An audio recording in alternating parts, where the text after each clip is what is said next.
pamete nam no yung de pamupa nam no lo de pamete nam no yung de pamupa nam no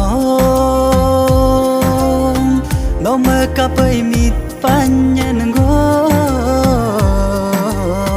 no me kapai mu nhog yen ngo no me kapai mit panyan ngo no me kapai mu nhog yen ngo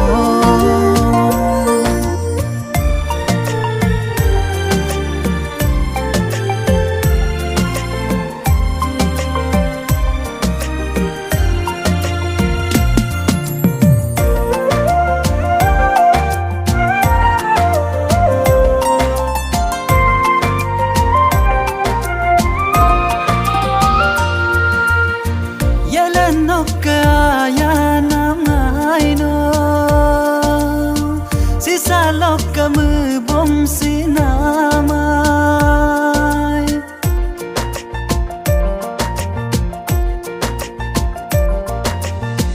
yelen no kaya namai no sisa lok kamu bom sinamai no ngom ayang bisigel kalingam lengkan pal angong kolol yegadun angong kolol dungadun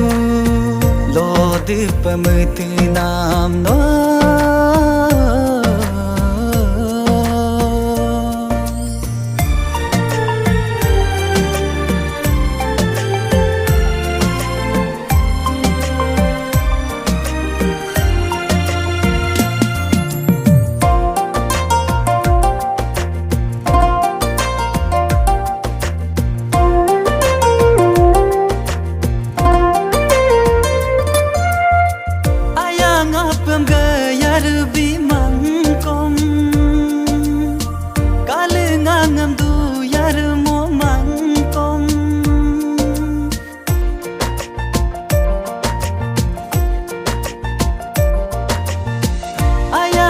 ngapam gayar bimangkom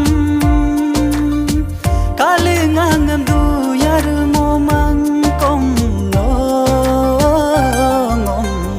ap sile bitung ang sim bitung ayang man ke kopano kalingam mixi kopano de pamete nam no yung de pamupa nam no lo de pamete nam no yung de pamupa nam no no me kapai mit panyan ngo no me kapai mu nhog yen ngo no me kapai mit panyan ngo no me kapai mu nhog yen ngo